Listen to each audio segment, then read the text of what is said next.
السلام عليكم. مرحبا بكم معايا في لاشين نحو النجاح، وهذا اول موضوع غادي نقوم بالطرح ديالو في هاد لاشين. نتمنى التفاعل ديالكم معاه. وكيقول واحد المقوله شهيره هي quand vous pensez que le problème vient d'ailleurs c'est justement cette pensée qui est le problème. دونك اي مشكل واجهنا ولا اي حاجه واجهتنا خصنا نبداو نصلحوها من راسنا. دونك الموضوع اللي غادي نبدا به دابا هو واحد الموضوع مهم بزاف وكيهمنا جميعا، اللي هو الموضوع ديال الثقه في النفس. الثقه في النفس شي حاجه اللي هي مهمه، وكلشي كيبغي تكون عنده الثقه في نفسه. غير هو المشكل ديال الثقه في النفس ماشي شي حاجه مكتسبه، سيتادير ماشي عندك انت الثقه في النفس راك غادي تبقى محافظ عليها طول حياتك.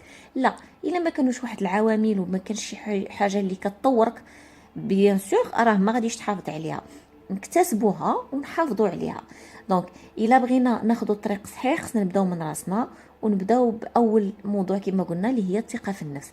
الثقه في النفس تعطى لها واحد التشبيه زوين انا عجبني شخصيا، اللي هو تعطى لها بحال واحد البحر، واحد البحر كبير اللي كيتكون من 5 ديال لي فاغ اولاد الامواج. غنشوفوا حنا كل موجه اللي هي عباره عن تساؤل، واللي كل واحد فيكم يحاول يسول راسو داك السؤال باش نحاولوا نقيموا بالضبط شحال الثقه في النفس عندنا وشنو اللي ممكن نطوروا باش نحصلوا على ثقه افضل.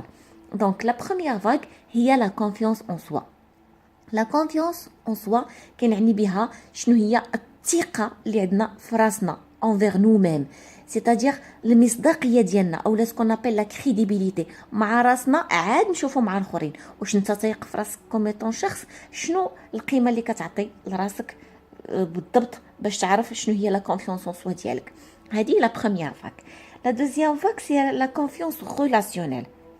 كنقصد هنا بلا كونفيونس ريلاسيونيل يعني الثقه هنا اللي كيمنحها لك الناس واش كيثيقوا فيك، الناس واش عاطينك واحد القيمه في المجتمع من ناحيه ديال الثقه. هذه لا دوزيام فاك.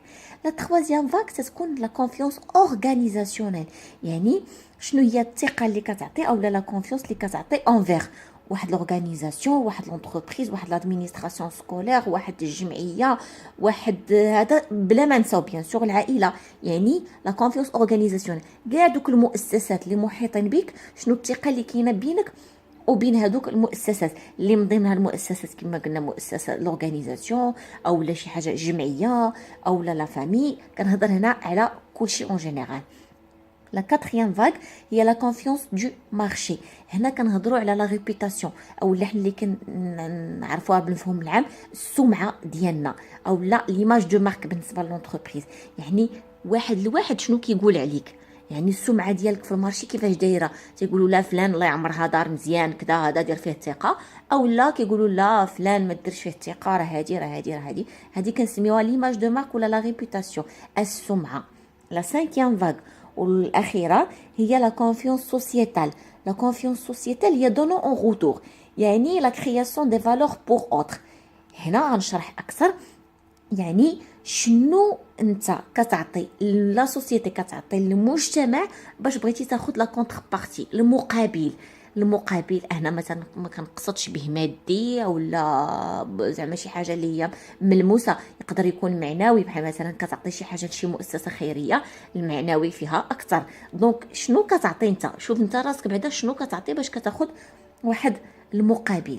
هنا في هذا الفيديو ما بغيتش نطول عليكم، دونك غنحاولوا نجاوبوا على هاد الخمسه الاسئله اللي هي لا كونفيونس اون سوا، لا كونفيونس ريلاسيونيل، لا كونفيونس اورغانيزاسيونيل، لا كونفيونس دو مارشي اي لا كونفيونس سوسيتال. هاد الخمسه الاسئله اللي جاوبتي عليهم راه غادي تكون درتي واحد البيلون، واحد التقييم للنفس ديالك، حيت من بعد غادي نشوفوا كل حاجه على حده وغادي ندرسوها على حده باش يمكننا نوصلوا النتيجه.